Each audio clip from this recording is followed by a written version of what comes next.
The first 1,000 days are indeed crucial for development, but the next 7,000 days are also crucial. And that the first 1,000 days is important, but insufficient on its own. And that we need to be thinking through that whole 8,000 days that take you up to something around the 20th year of life. In other words, we're saying that the important investment for people to achieve their full potential is not just in those first 1,000 days, but right the way through to the 20s. So what we're really saying, the crucial thing we're saying is, let's not forget about children after they reach the age of 5. That, by the way, of course, is usually the time they start to go into education. But what we're saying here is, yeah, absolutely, we need primary and higher education, tertiary education, but we also, throughout that period, need investments in health. So let me give you, key examples of where we see as vulnerable periods.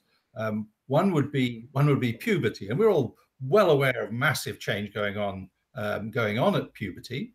That here's a phase in life when there are major behavior changes, there's major social changes, there's major changes associated with our gender recognition, and there's also, of course, just physical changes. And one of the things that we really picked up on was that children at puberty, when they show this growth spurt, are growing as fast as they last did at the age of 2. So suddenly there's this really dramatic increase. And given that they're a lot bigger than 2-year-olds, there's a huge biomass change that happens at that time. Clearly, we need to think about how we invest in kids at that point. But let me give you another good example, which is late adolescence. So this is after the age of 15.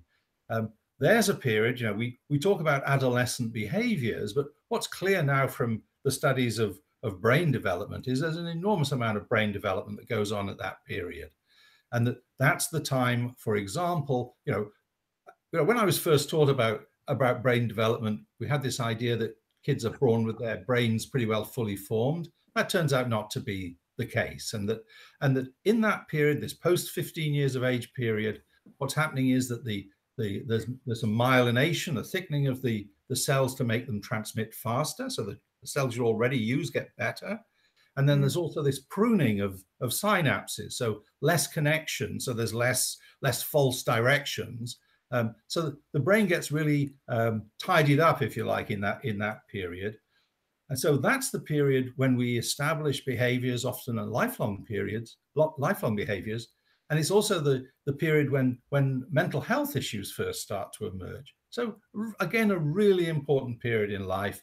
And intervening in the first 1,000 days is important in getting you on the right trajectory, but you've also got to intervene at those periods too.